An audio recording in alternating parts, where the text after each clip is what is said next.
అనుక్షణం ప్రజల పక్షం NN5 news కి స్వాగతం. ముందుగా హెడ్లైన్స్.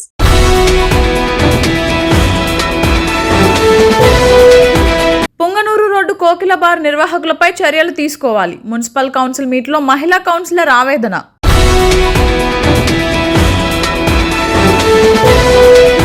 మదనపల్లిలో పోలీసులు మెరుపు తనిఖీలు. డీఎస్పీ మహేంద్ర ఆధ్వర్యంలో దక్షిణపేట, త్యాగరాజు వీధి, బడే మక్కాన్ ప్రాంతాలలో కార్డన్ సెర్చ్ నిర్వహించిన పోలీసులు 61 టూ వీలర్ స్వాధీనం.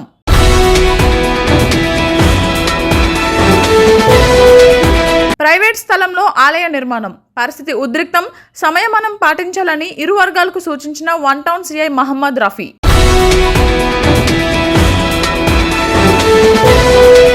టిట్కో ఇళ్ల వద్ద చేనేత మగ్గాలకు స్థలం కేటాయించాలి. సబ్ కలెక్టర్ కార్యాలయం వద్ద నిరసన చేపట్టిన నేతన్నలు. ఇక డీటెయిల్స్ చూస్తే, జిల్లా పోలీస్ ప్రధాన కార్యాలయంలో సోమవారం నిర్వహించిన ప్రజా సమస్యల పరిష్కార వేదిక కార్యక్రమంలో జిల్లా ఎస్పీ ధీరజ్ కునుబిల్లి IPS స్వయంగా పాల్గొని బాధితుల నుండి అర్జీలను స్వీకరించారు. సివిల్, కుటుంబ మరియు ఆస్తి వివాదాలపై వచ్చిన ఫిర్యాదులను పరిశీలించి సంబంధిత అధికారులతో ఫోన్లో మాట్లాడి బాధితులకు చట్ట పరిధిలో తక్షణ న్యాయం చేయాలని ఆదేశించారు. పెద్దమండెం మండలానికి చెందిన ఓ దివ్యాంగుడు కార్యాలయానికి రాగా ఎస్పీ గారు స్వయంగా ఆయన వద్దకు వెళ్లి ఫిర్యాదును స్వీకరించి సమస్య పరిష్కారానికి స్థానిక SIను ఆదేశించి తన ఉదారతను చాటుకున్నారు. వృద్ధులు, మహిళలు మరియు వికలాంగుల సమస్యలపై ప్రత్యేక దృష్టి సారించి సమగ్ర విచారణ జరపాలని క్షేత్రస్థాయి అధికారులను ఆదేశించారు. జిల్లా కార్యాలయానికి రాలేని వారు తమ సమీప పోలీస్ స్టేషన్లలో, సర్కిల్, సబ్ డివిజన్ కార్యాలయాలలో ఇచ్చే ఫిర్యాదులను కూడా ప్రజా సమస్యల పరిష్కార వేదిక అర్జీలుగానే పరిగణించి పరిష్కరిస్తామని ఎస్పీ భరోసా ఇచ్చారు. అన్నమయ్య జిల్లా ఎస్పీ ధీరజ్ కునుబిల్లి IPS ఆదేశాల మేరకు మదనపల్లి పట్టణంలో నేరాల నియంత్రణ లక్ష్యంగా సోమవారం వేకువజామున పోలీసులు కార్డినెన్స్ సెర్చ్ నిర్వహించారు. మదనపల్లి DSP మహేంద్ర పర్యవేక్షణలో పట్టణంలోని పలు సమస్యాత్మక ప్రాంతాల్లో ఈ సోదాలు జరిగాయి.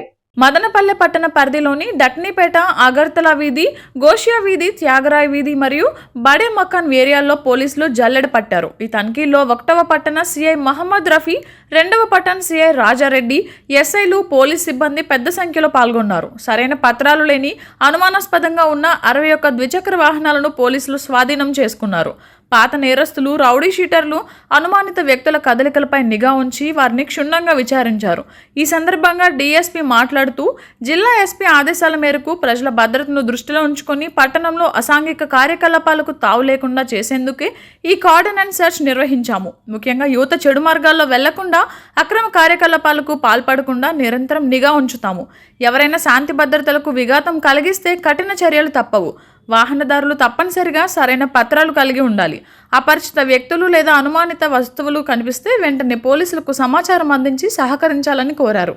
మదనపల్లి మున్సిపల్ పరిధిలోని నెమ్మలి నగర్ వడ్డిపల్లిలో బోయకొండ గంగమ్మ దేవాలయాన్ని కొందరు వ్యక్తులు తొలగించారని గ్రామస్తులు నిరసన చేపట్టారు.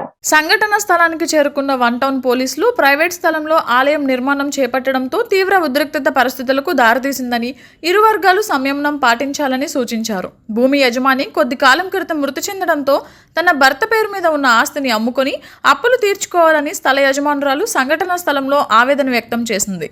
పుట్టుకతోనే వికలాంగుడైన తన కుమారుడు గోంగూర రాజశేఖర్ను పోషించుకోవడానికి చేసిన అప్పులు తీర్చుకునేందుకు ఈ స్థలాన్ని అమ్ముకోవడానికి సిద్ధమైనట్లు బాధిత వృద్ధ మహిళ మీడియాకు తెలిపింది. గ్రామ పెద్దల సమక్షంలో ఆలయంలోని రాతి విగ్రహాలను సమీపంలోని గుడిలో పెట్టుకుని పూజలు నిర్వహించుకునేందుకు గ్రామ పెద్దల వద్ద ₹1,00,000 అప్పులు చేసి ఇచ్చినట్లు బాధితురాలు తరఫున పెద్దలు మీడియాకు తెలిపారు.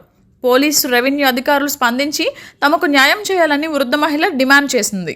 నమస్తే సార్, ఇది మదనపల్లిలో వడ్డిపల్లి మాకు ఇక్కడ గుడి ఉన్నది.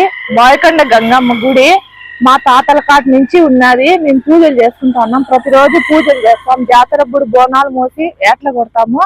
మాకు ఇక్కడ గుడి ఉన్నాయి. మా గుడిని తోసేసి ఇక్కడ వాళ్ళు ఫ్లాట్ అని రాళ్ళగీళ్ళంతా నాటేసి, ఇది మా ఫ్లాట్, ఇక్కడ మీ గుడి లేదని గుడి అంతా దోసేసి మా పైన దౌర్జన్యాలంతా చేసి మా పైన ఇది చేస్తున్నారు. మా గుడి జై శ్రీరామ్. మాది నెమ్మలి నగర్ వడ్డిపల్లి. ఇక్కడ బోయకొండ గంగమ్మ గుడి మా తాతల ముత్తాతల కాలం నుంచి ఉండేది. 20 సంవత్సరాల ముందు ఎవరో ఫ్లాట్ కొన్నామని చెప్పేసి ఇప్పుడు వచ్చి మాట్లాడుతున్నారు. ఇంతకుముందు కొనింటే వాళ్ళు ఆ తావులో గుట్టుందా, చెట్టుందా, పుట్టుందా, గుడుందా అని చెప్పి ఎవరు చూడకుండా ఎవరైతే ఫ్లాట్ కొన్నారు కదండి, ఇప్పుడు గత 4-5 నెలలుగా వచ్చి మమ్మల్ని బెదిరిస్తూ, అధికార పక్షం మేము అని చెప్పి బెదిరిస్తూ ఇప్పుడు వచ్చి మా చట్టపరమైన చర్యలు తీసుకోకుండా వాళ్ళే స్వతహాగా వాళ్ళ చట్టం చేతిలో తీసుకొని గుడి కొట్టేసినారు. ఇది ఎంతవరకు సమంజసం? హిందూ బంధువులందరూ కలిసికట్టుగా మాకు సపోర్ట్ చేయాలి. అలాగే రెవెన్యూ అధికారులు, పోలీస్ అధికారులు, యంత్రాంగం, దీనికి సంబంధించిన వాళ్ళందరూ వచ్చి మాకు సపోర్ట్ చేసి మాకు న్యాయం జరిగేలా చూడండి. దయచేసి హిందూ బంధువులందరూ మాకు సపోర్ట్ చేయాలా. ఈ ఉద్యమం అనేది ఇక్కడితో ఆగదండి. మాకు న్యాయం జరిగేంత వరకు ఈ పోరాటం అనేది మేము సాగిస్తాము. ఇక్కడే కూర్చుంటాము. ఇక్కడి నుంచి కావాలంటే పీఠాధిపతులు, స్వామీజీలు అంతా పిలిపించి మేము న్యాయం జరిగేంత వరకు ఎంత దూరమైన పోరాటం హెచ్చరిస్తూ జై శ్రీరామ్. జై శ్రీరామ్. ఇక్కడ మా తాతల ముత్తాతల కాలం నుండి 100 ఏళ్ళ చరిత్ర గల గుడి ఉండింది. ఆ గుడి ఏమిరా అంటే అనుకోకుండా ఫ్లాట్ మాది అది ఇది అనేసి మధ్యలో కొనేసి ఇక్కడ బ్రోకర్లు వాళ్ళు వీళ్ళంతా కలుసుకొనేసి మా గుడి పడదొబ్బేసినారు. పడదొబ్బేసిన తర్వాత ఎందుకు దొబ్బేసినారు అంటే ఏదేదో చెప్పేసి కారణాలు ఇది చేసుకొని డబ్బులు ఆశ చూపించి ఇచ్చేసి దొబ్బేసినారు. ఇప్పుడు ఏమంటే మా గుడి మాకు కావాలా అనేసి, మాకు డబ్బు అవసరం లేదనేసి మేమంతా ఒకే మాట మీద, మా ఊరంతా ఒకటే మాట మీద నిలబడి ఖచ్చితంగా ఉన్నాము. దయచేసి మా గుడి మాకు కావాలనేసి మేము ఎక్కడికైనా సరే, ఎంతవరకు అయినా సరే పోరాడతామని చెప్పేసి, మా గుడే మాకు కావాలని, మాకు డబ్బులు వద్దు అనేసి ఒకటే మాట మీదగా ఊరంతా కలిసి ఐకమత్యంగా ఒకటే దీనిగా వచ్చేసి ఈ ధర్నా చేస్తూ మా గుడి మాకు కావాలనేసి మేము ఈ ప్రయత్నం చేస్తున్నాము, ఈ పోరాటం చేస్తున్నాము.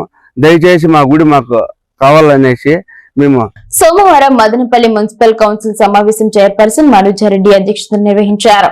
బడ్జెట్ సమావేశంలో పెద్ద ఎత్తున అభివృద్ధి కార్యక్రమాలు నిర్వహణ, జమ ఖర్చులపై చర్చ జరగాల్సి ఉండగా అధికార పార్టీ కౌన్సిల్లో ఏకపక్షంగా నిర్ణయాలు తీసుకుని సభలో తీర్మానం చేశారు. ఈ సమావేశంలో స్థానిక మిషన్ కాంపౌండ్ ఎదురుగా ఉన్న కోకిల బార్ నిర్వహణ వలన తమ వీధిలోని ప్రజలు తీవ్ర ఇబ్బందులు ఎదుర్కొంటున్నారని, మహిళలు మరీ ఎక్కువగా అవమానింపబడుతున్నారని మహిళా కౌన్సిలర్ ఫర్జానా కౌన్సిల్ మీట్లో ఆవేదన వ్యక్తం చేసింది. కోకిల బార్ వల్ల తాగుబోతులతో మహిళలు అటుగా వెళ్లలేని పరిస్థితి నెలకొని ఉందని, చిన్నపిల్లలు అటుగా వెళ్లాలంటేనే భయపడుతున్నారని, వీధిలో పెద్ద ఎత్తున ముస్లిం మైనారిటీ కుటుంబాలు నివాసం ఉంటున్న సందర్భంగా కోకిల బార్ నిర్వహణతో తీవ్ర ఇబ్బందులు ఎదుర్కోవడం జరుగుతుందని మహిళా కౌన్సిల్ ఆవేదన వ్యక్తం చేసింది. దీనిపైన చర్యలు తీసుకోవాలని కమిషనర్ ప్రమీల, చైర్పర్సన్ మనోజారెడ్డిలకు వినతి పత్రం సమర్పించింది. దీనిపైన అధికారులు చర్యలు తీసుకుని తమ వీధిలోని ప్రజలకు న్యాయం చేయాలని కోరింది. కౌన్సిల్ సమావేశంలో వైఎస్ చైర్మన్లు జింక వెంకట చలపతి, నూరాజం, కౌన్సిలర్లు ప్రసాద్ బాబు, నాగార్జున బాబు, శ్రీనివాసులు, శివయ్య, ఈశ్వర్ నాయక్, రాజేష్, మున్సిపల్ సిబ్బంది పాల్గొన్నారు. 25 సంవత్సరాలకు సంబంధించి బడ్జెట్ మనం ఏ వాటికి ఎంత అమౌంట్స్ స్పెండ్ చేస్తున్నాం, దానికి సంబంధించి ఎంత ఖర్చు పెట్టామనే దాని మీద డిస్కషన్ చేయడం జరుగుతుంది.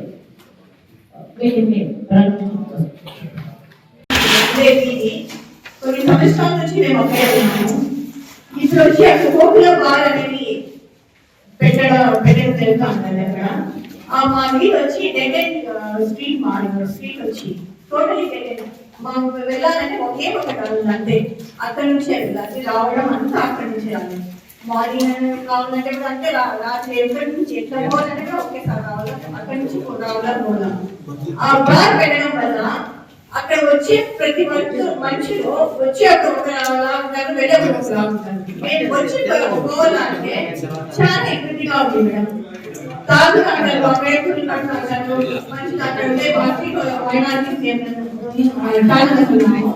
ఆ మైదానికి మేము ఎంత వెళ్ళాలి అన్న, పిల్లలు స్కూల్ వెళ్ళాలన్నా ప్రతి ఒక్కరికి చాలా ఇబ్బందిగా ఉంది.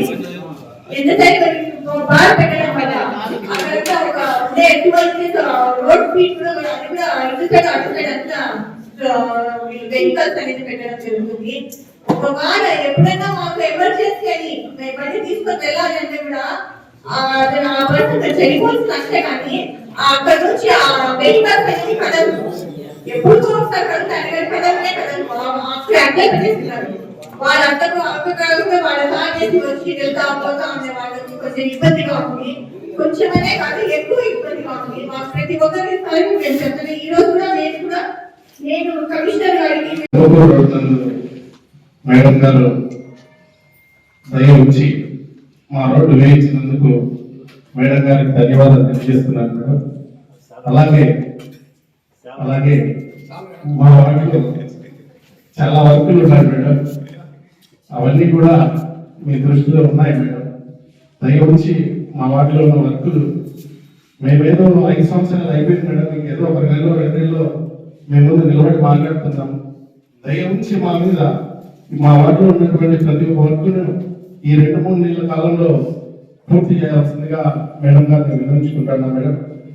అదేవిధంగా ఈ బడ్జెట్లో ప్రతి సంవత్సరం మనం బడ్జెట్ పెట్టినప్పుడల్లా శ్మశాన వాటికలకి ప్రతిసారి బడ్జెట్ కేటాయిస్తున్నాం మేడం. హిందూ శ్మశాన వాటికల్లో ఎటువంటి ఇంప్రూవ్మెంట్ లేదు మేడం. మీరు దయవుంచి పెద్ద ఉదయంలో ఉన్నటువంటి భారతీయ జనతా పార్టీ అన్నమయ్య జిల్లా ప్రధాన కార్యదర్శి ఎల్లంపల్లి ప్రశాంత్ జన్మదిన వేడుకలు మదనపల్లి రూరల్ మండలం CTM Hari defence coaching centre నందు భారతీయ జనతా పార్టీ కిసాన్ మోర్చా రాష్ట్ర కార్యదర్శి బోసూరి కిరణ్ కుమార్ ఆధ్వర్యంలో ఘనంగా నిర్వహించి ఎన్డీఏ పార్టీ నాయకులు మరియు విద్యార్థుల మధ్య కేక్ కట్ చేసి వేడుకగా జరుపుకున్నారు. ఈ సందర్భంగా నాయకులందరూ ఎల్లంపల్లి ప్రశాంత్ మరింతగా ఉన్నత పదవులు అధిరోహించి ప్రజాసేవలో సామాజిక సేవలో మరింత ముందుకెళ్లి గ్రామీణ ప్రాంతంలో మరిన్ని విస్తృతమైన కార్యక్రమాలు చేపట్టాలని కోరారు. ఈ కార్యక్రమంలో తెలుగుదేశం నాయకులు మాజీ సర్పంచ్ డాకరాజురెడ్డి రాంప్రసాద్, వ్యవసాయ market committee director Challa Narasimhulu, Vaddar corporation director Devarinti Srinivasulu, Telugudesam cluster incharge Challa Srinivasulu, Telugu Yuvatha నాయకులు Mittapalli Raju, Rayalaseema students federation convener Valpi Uttanna, BJP Madanapalle mandal అధ్యక్షుడు తరిగొండ వెంకటరమణారెడ్డి మరియు బీజేపీ యువ నాయకుడు శివప్రసాద్, డిఫెన్స్ అకాడమీ డైరెక్టర్ మరియు national running champion Hariprasad Raju తదితరులు పాల్గొన్నారు.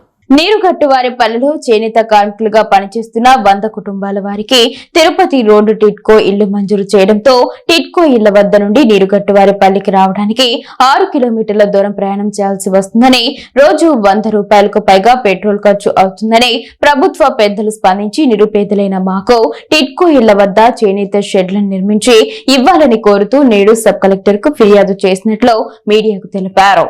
టిట్కో ఇళ్లలో నివాసం లేని వారి ఇళ్లను రద్దు చేస్తామని ప్రభుత్వ ఉద్యోగులు చెప్పడం తమకు చాలా బాధ కలిగిస్తుందని అధికారులు స్పందించి తమకు న్యాయం చేయాలని డిమాండ్ చేశారు.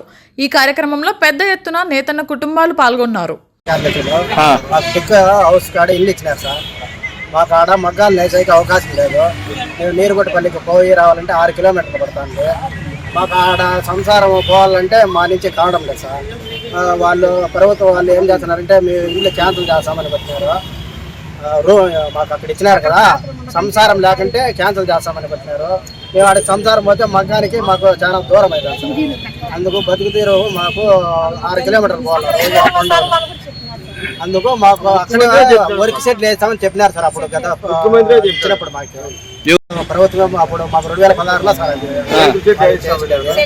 మగ్గాలకు వర్క్ సెట్లు వేస్తామని చెప్పినారు. మున్సిపాలిటీ వాళ్ళు కూడా చెప్పినారు సార్. అందుకు మేము దానికోసం కలెక్టర్ మేడం కలిసి మాకు అక్కడే మగ్గాలకు సుమారు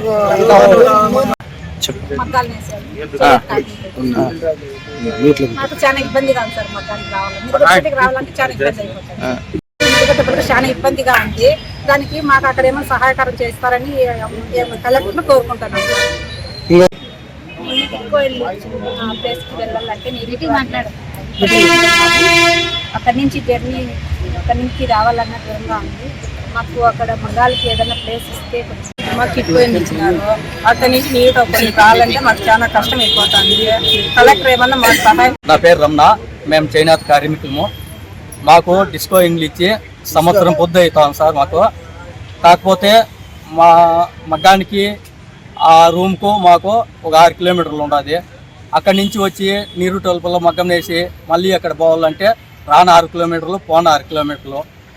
ఆటోకి వచ్చి రోజుకు 100 రూపాయలు వెళ్ళిపోతాం సార్. మాకు ఇట్లా మాకు ఇబ్బందిగా ఉంటుంది. కాబట్టి ఆ నుంచి పోలేక ఇక్కడ సంసారాలు ఉండి ఇక్కడ నేర్చుకొని అప్పుడప్పుడు ఎట్లా వస్తామంటే ఇండ్లు క్యాన్సిల్ చేస్తాము. మదనపల్లె పట్టణం Balaji Nagar Peter rock church ఆధ్వర్యంలో సోమవారం ఘనంగా సెమీ క్రిస్మస్ వేడుకలు జరుపుకోవడం జరిగిందని గ్లోరీ పాస్టర్స్ అసోసియేషన్ అధ్యక్షులు పాస్టర్ బోనాసి జాన్ బాబు తెలిపారు. ఇందులో భాగంగా క్రిస్మస్ పండుగను పురస్కరించుకొని పేదలకు బట్టలు పంపిణీ చేయడం, ఫాస్టర్లకు శుభాకాంక్షలు తెలియజేయడం జరిగింది. అదేవిధంగా గ్లోరీ ఫాస్టర్స్ అసోసియేషన్ అధ్యక్షులు ఫాస్టర్ బోనాసి జాన్ బాబు దంపతులను శాల్వాతో ఘనంగా సన్మానించారు. ఈ సందర్భంగా బోనాసి జాన్ బాబు మాట్లాడుతూ సెమీ క్రిస్మస్ అనేది క్రిస్మస్ పండుగకు ముందుగా నిర్వహించుకునే ముందస్తు వేడుక అన్నారు. ఇందులో ప్రజలతో పాటు ఇతరులతో కలిసి సంతోషాన్ని పంచుకోవడం జరుగుతుందని గుర్తు చేశారు. డిసెంబర్ 25వ తేదీన క్రైస్తవులు ప్రపంచవ్యాప్తంగా క్రిస్మస్ పండుగను గొప్పగా సంతోషంగా జరుపుకుంటారన్నారు. యేసుక్రీస్తు చూపిన శాంతి మార్గంలో ప్రతి ఒక్కరూ దయ కరుణ కలిగి జీవించాలని సందేశం ఇచ్చారు. ఈ కార్యక్రమంలో pastor Divakar, pastor Manay, pastor Polayya, pastor Shyamelu, sister Nirmala, Shobha, Shyamala, Pramila పలువురు క్రైస్తవులు పాల్గొన్నారు. ప్రతి ఫుట్బాల్ ప్లేయర్ ఆశయంగా భావించేది సంతోష్ ట్రోఫీకి రాష్ట్రం తరపున ప్రాతినిధ్యం వహించడం ప్రతి ఫుట్బాల్ క్రీడాకారిణి స్వప్నం. అలాంటి స్వప్నాన్ని సాకారం చేసుకున్న మదనపల్లి మండలం సిద్దమ్మగారి పల్లి చెందిన మల్లయ్య, సరస్వతి కుమారుడు మహేంద్ర మరియు మదనపల్లి మోతీనగర్కి చెందిన షైక్ మెహబూబ్ పాషా కుమారుడు షైక్ అబ్దుల్లా సంతోష్ ట్రోఫీకి ఎంపికయ్యారు. ఆంధ్రప్రదేశ్ ఫుట్బాల్ అసోసియేషన్ డిసెంబర్ 4 నుండి 14 తేదీ వరకు 10 రోజుల పాటు విజయవాడలో క్యాంపు నిర్వహించారు. డిసెంబర్ 17 నుండి 21వ తేదీ వరకు అనంతరం ఆర్డిటిలో నిర్వహించిన జాతీయ స్థాయి పోటీలలో వీరు ఇద్దరు పాల్గొన్నారు. మహేంద్ర సంతోష్ ట్రోఫీ కలగా భావించి గత 6 సంవత్సరాల నుండి ప్రయత్నం చేస్తున్నాడు. అలాగే షైక్ అబ్దుల్లా చిన్ననాటి నుండి స్వతహాగా ఫుట్బాల్ మీద ఇష్టంతో ఆట నేర్చుకొని ఆంధ్రప్రదేశ్ ఫుట్బాల్ జట్టుకు ఎంపిక అయ్యారు. గత 15 సంవత్సరాల నుండి ఒక్కరు కూడా మన జిల్లా తరపు నుండి ఎంపిక అవ్వలేదు. ఈ సంవత్సరం ఒకేసారి ఇద్దరు ఎంపిక అవ్వడం చాలా సంతోషమని district football association of Annamayya అధ్యక్షులు యు దిలీప్ కుమార్, కార్యదర్శి మురళీధర్ తెలిపారు. వీరిని స్ఫూర్తిగా తీసుకొని మున్ముందు చాలా క్రీడాకారులని తయారు చేస్తామని తెలియజేశారు. అలాగే వీరిని డిఎఫ్ఏ మెంబర్స్ అయిన జాన్ కామలేష్ సాగర్, మహేంద్ర నాయక్, టి వెంకటేశ్వర ప్రసాద్, కిరణ్, అభిలాష్, నరేష్, మోహన్, నరేష్, క్రీడా భారతి సెక్రటరీ బాలాజీ తదితరులు వీరిని అభినందించారు. అనుక్షణం ప్రజల పక్షం NN5 న్యూస్ ఇంతటితో సమాప్తం. తిరిగి రేపటి బులెటిన్ లో మళ్ళీ కలుసుకుందాం. అంతవరకు సెలవు. నమస్కారం.